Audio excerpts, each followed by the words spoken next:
Worked hard to give her the dream wedding, then she cheated and took everything. But I got my revenge. Alright, so here it goes.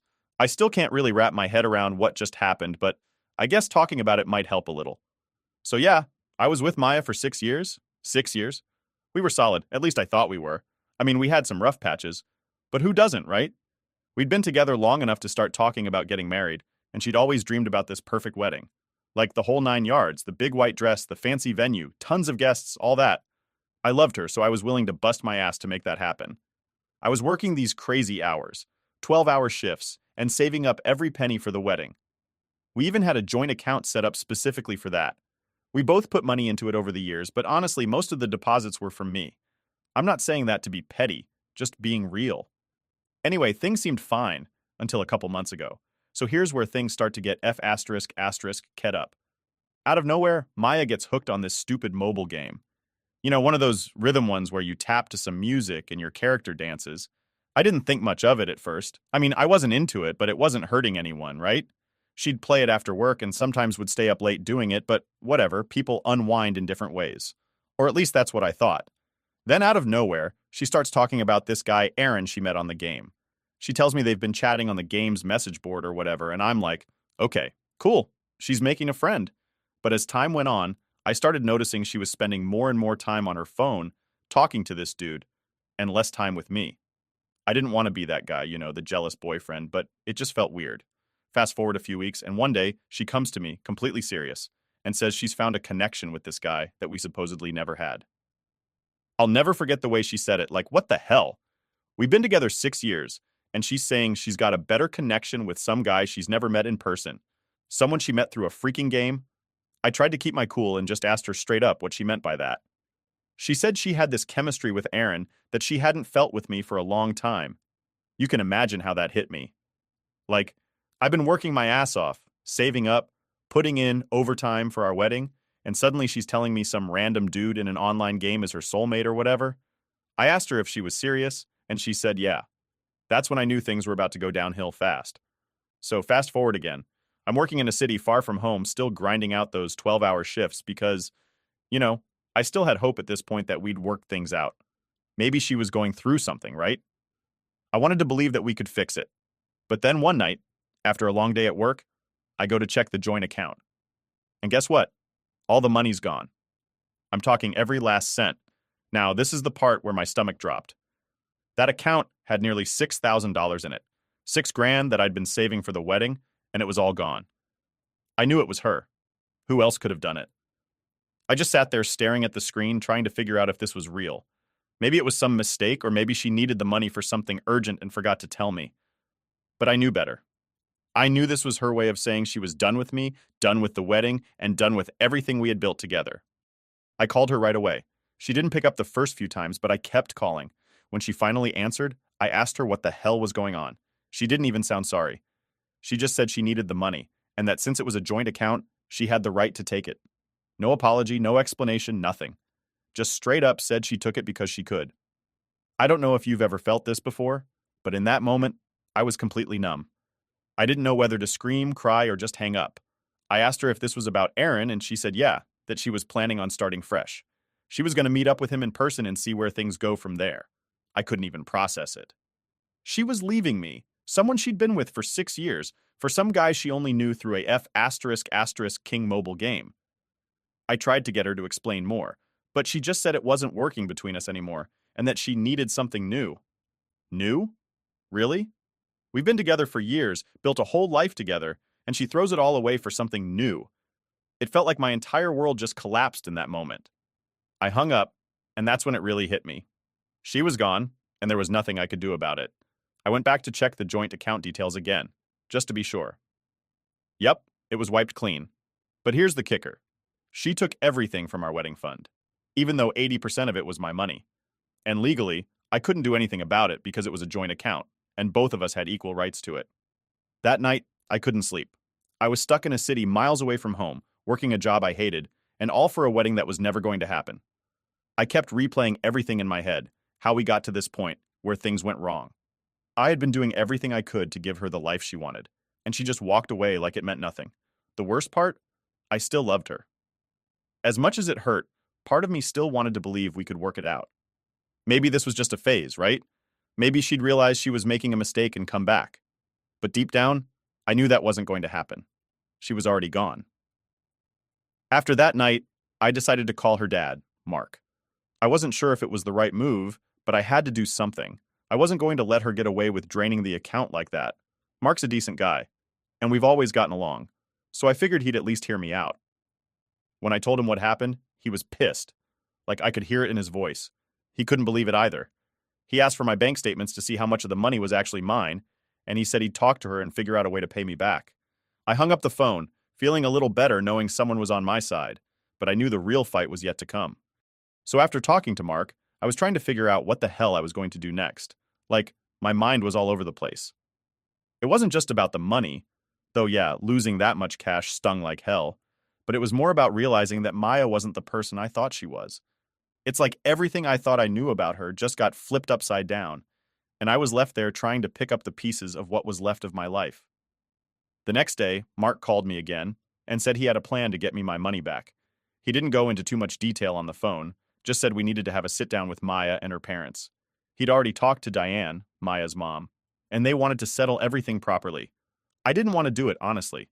I wasn't ready to see Maya again, not after the S***T she pulled, but I also knew I needed to get my money back and figure out where we stood. I wasn't going to keep playing this game of pretending things were fine when they clearly weren't. So I agreed to the meeting, and we set it up for a couple days later at this random restaurant. I wasn't looking forward to it at all, but what choice did I have? Now, I didn't tell my parents everything that had gone down right away. I mean, I filled them in a little, but I didn't go into all the messy details. When I finally did, they were, well, let's just say not pleased is an understatement. My dad was pissed. My mom was upset that I hadn't told them sooner, and they were both telling me to just walk away, forget about the money, and move on. But I couldn't do that. 6 years, thousands of dollars, and everything we had planned, just throwing that all away didn't sit right with me.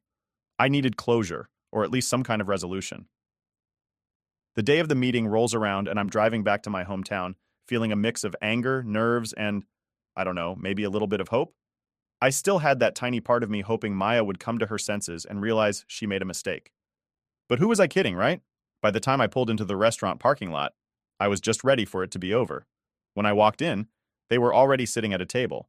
Maya, her parents, and my parents. Maya looked different. I don't know how to explain it, but she had this weird, distant look in her eyes, like she was there physically but not really there.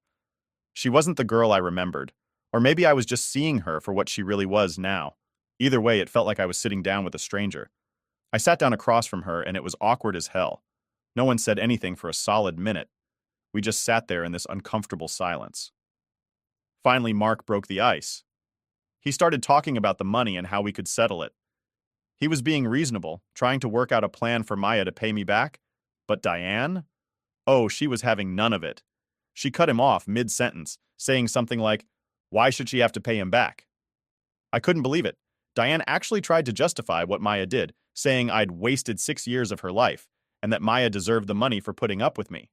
She literally said that Maya deserved the money. I sat there, stunned. My mom gave me this look like, "Did you just hear what she said?" And I knew we were in for a long night. Maya finally spoke up, and of course, backed her mom. She didn't apologize. She didn't say she made a mistake.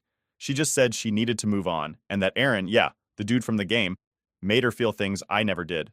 I almost laughed. Like, seriously? She's gonna sit there and tell me some guy she met in a mobile game was more important than everything we'd been through together? The more they talked, the angrier I got. I could feel it building inside me, and I was trying so hard to stay calm. My dad had told me before the meeting, just listen, don't react. Let them talk, and you'll know what to do when the time comes. Easier said than done when they're sitting there trashing me, acting like I was the problem. Maya then tried to turn the whole thing around, making me out to be the bad guy for involving her parents. She said we should have handled this like adults, and that it wasn't their business. I was like, are you kidding me? You took our money and ran off to play house with some dude from the internet, and now I'm the immature one for trying to get what's mine. Mark stepped in again, trying to calm things down. He said he didn't agree with what Maya did, but that he was willing to help settle things fairly. Diane wasn't having it. She just kept saying, it's her money now, like we were in some kind of divorce settlement. At that point, I couldn't take it anymore. I looked straight at Maya and asked her one question. Why? That's it. Just why? Why did she do it? Why throw away 6 years for someone she didn't even know in real life? She didn't even hesitate. She just shrugged and said, I was unhappy. It was never going to work. That's it. No guilt, no regret. Just flat out cold. I knew right then and there that I was done. Any hope I had of us working things out, of her coming back, was gone. She didn't care. She never did. After some more back and forth, Mark agreed to give me $3,000 up front and promised the rest would come in installments over the next couple months. It wasn't ideal, but it was something. We wrapped things up, and as we were leaving, Mark pulled me aside and apologized. He said he had no idea things had gotten this bad and that he was sorry for what Maya did. I appreciated it, but honestly, it didn't matter anymore. The damage was done. When I got home that night, I just sat there thinking about everything that happened. I wasn't even angry anymore. I just felt empty. 6 years. And this is how it ended. Over some guy she met in a game. I don't know where to go from here, but I guess I'll figure it out. All I know is that I'm not waiting around for her to realize she made a mistake. I'm done. Update 1. All right, so after that disaster of a meeting, I thought I'd feel better, you know? Like, at least I'd gotten some of the money back and had some sort of closure. But honestly, it felt like nothing had really changed.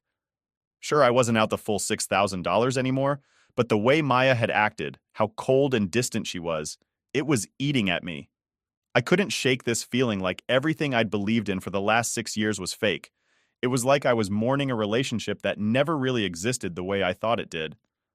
A couple days after the meeting, I was back at work, trying to keep my mind off everything. That's when the texts started coming in. Non-stop. Maya first, then her friends. At first, I wasn't even reading them. I'd glance at my phone during breaks, see a wall of messages, and just ignore it. I wasn't ready to deal with it. But curiosity got the best of me eventually, and I opened a few. Maya was pissed. Like, really pissed. She was calling me immature for involving her dad, saying I'd embarrassed her, that I should have just talked to her directly instead of bringing her family into it. Apparently, me getting my money back was some huge betrayal to her. Imagine that, right? I'm the one betrayed. But now I'm the bad guy for making her face the consequences. Typical. She went on and on about how I didn't understand her needs, and that I never supported her emotionally. I don't know what reality she's living in, but I was literally working 12-hour shifts to save for our wedding. If that's not support, I don't know what is. Her friends jumped in too, sending me messages about how I wasn't man enough for her, how Aaron was a better fit for her, and how I should just let her be happy. They acted like I was some villain standing in the way of her fairy tale love story with this online dude. I was honestly stunned. I mean, we're all adults here, but they were acting like high school bullies. I stayed quiet. I didn't respond to any of the texts. What was the point? They'd already made up their minds about me, and honestly, I didn't care enough to try and change it. But the more I stayed silent, the more aggressive the messages became.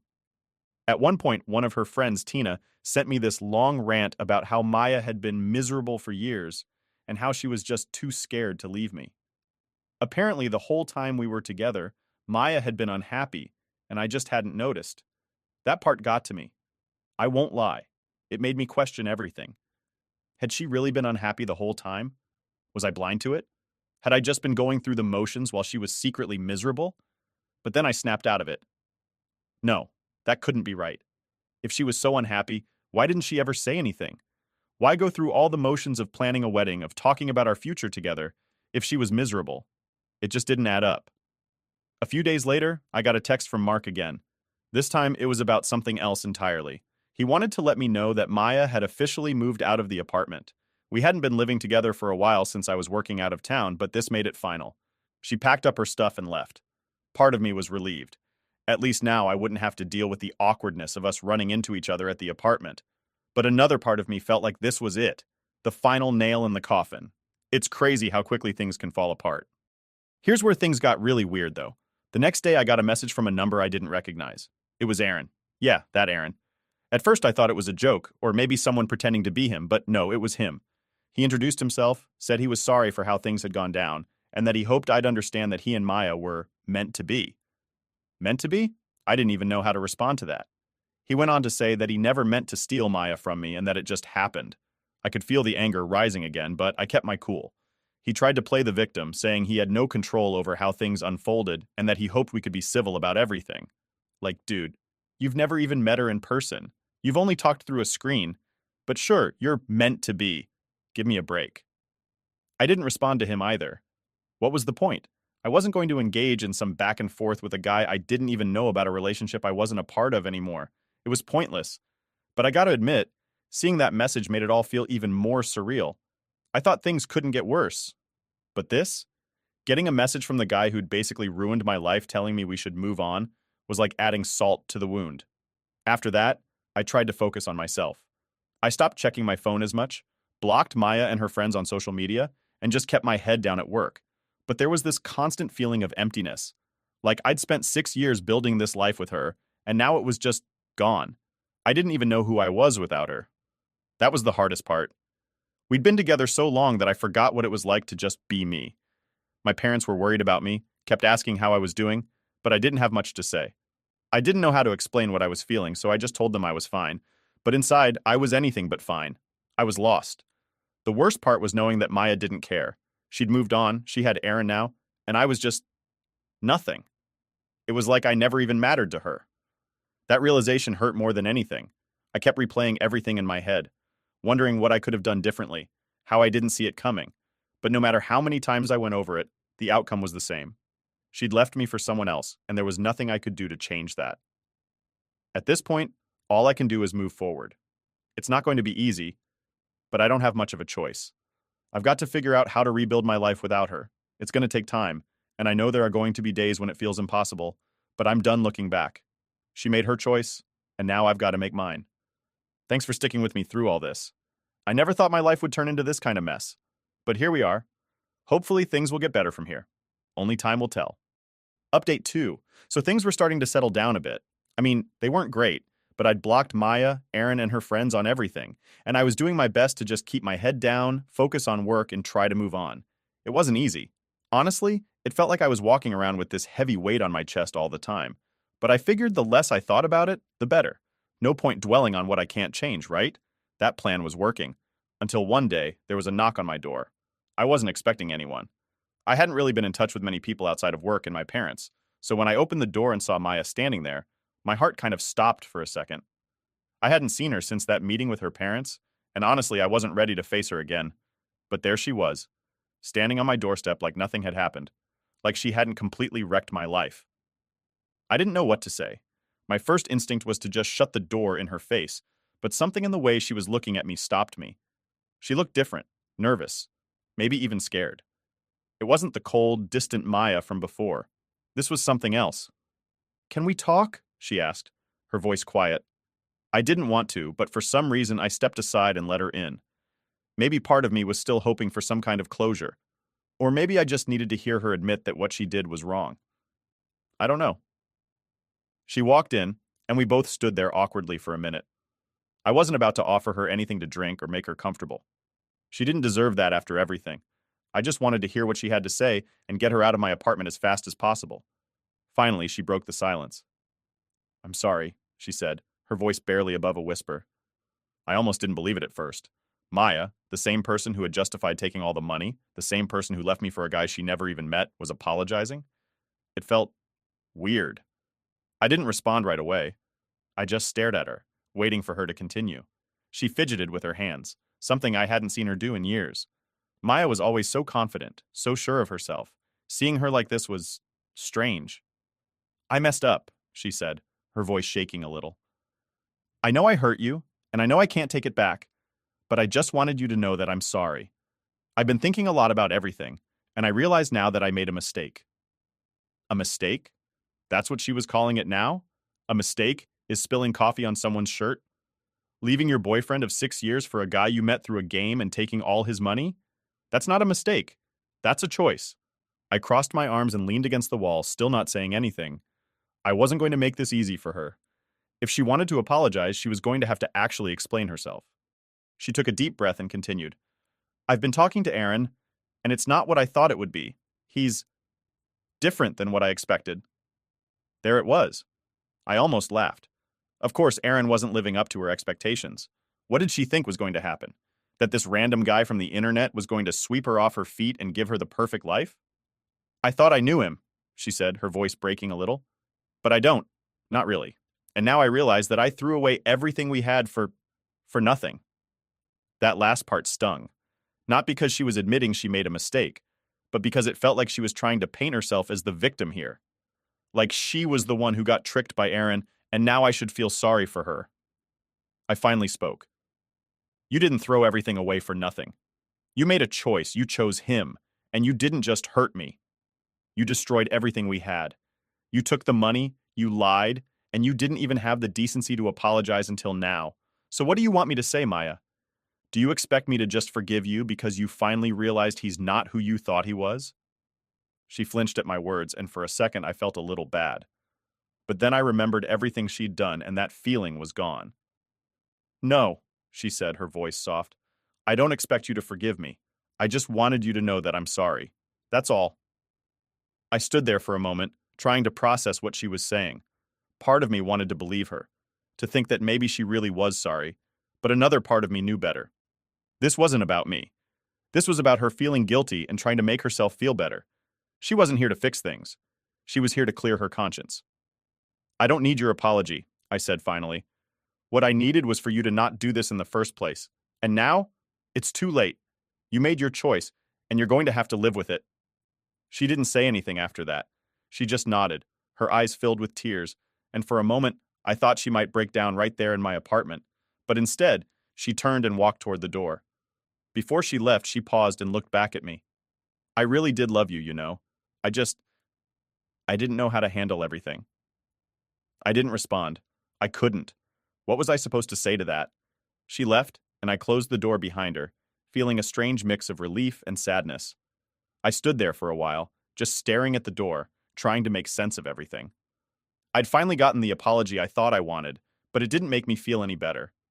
It didn't change what happened. It didn't undo the damage she'd caused. In the end, her apology was just words, and words weren't going to fix anything. Update 3. So after Maya showed up at my door with that half-hearted apology, I thought maybe that was the end of it. Like she'd gotten whatever closure she needed, and I could finally start putting it all behind me. But of course, life never works that easily. For a while, though, things went quiet. I didn't hear from her, Aaron, or any of her friends. No texts, no random knocks on the door. It was almost peaceful, even though I still had this pit in my stomach that wouldn't go away. A few weeks passed, and I was starting to get back into some sort of routine. I was working the same long hours, but now, at least, I was able to focus a little more. I hadn't thought about Maya much, except in those random moments where I'd catch myself wondering what I could have done differently. But I was starting to accept that sometimes there's nothing you can do. People make their choices, and you just have to deal with the fallout. Then, one day, my phone buzzed with a message from a number I didn't recognize. I figured it was spam or some random work thing, so I ignored it at first. But when I checked it later during my lunch break, I nearly dropped my phone. It was Aaron. Yeah, the guy she left me for. Again. I couldn't believe it. I thought this guy was done trying to reach out after that weird apology attempt before. But nope, here he was, sending me some long-ass message about how things between him and Maya weren't working out. He said he thought I deserved to know, that they'd broken up, and that he was sorry for how things had gone down. What the actual hell? I didn't even know how to react. Why did he think I cared? I mean, yeah, there was a part of me that wanted to laugh at how quickly it all fell apart for them, but mostly I just wanted him to leave me alone. I didn't respond. I wasn't about to get sucked into whatever drama was happening between them now. I blocked his number and tried to move on with my day. But it got me thinking, though. Like, what was Maya doing now that her little soulmate situation blew up in her face? Was she going to try crawling back to me? Part of me was almost expecting it, but at the same time, I knew I couldn't go down that road again. I couldn't let her back in after everything she'd done. Even if she came to me, I wasn't going to be her backup plan. A couple days later, I got my answer. I was sitting at home, just zoning out in front of the TV after another long shift, when my phone buzzed again. This time, it wasn't Aaron. It was Maya. She was back. I hadn't heard from her since that awkward visit, so seeing her name pop up on my screen was like a punch in the gut. I stared at the message for a while, not sure if I should open it. Part of me was curious. Okay, maybe more than curious. But another part of me just wanted to delete it and move on. In the end, curiosity won out, and I opened the message. It was short, surprisingly. Just a simple, "Hey, I wanted to talk." That was it.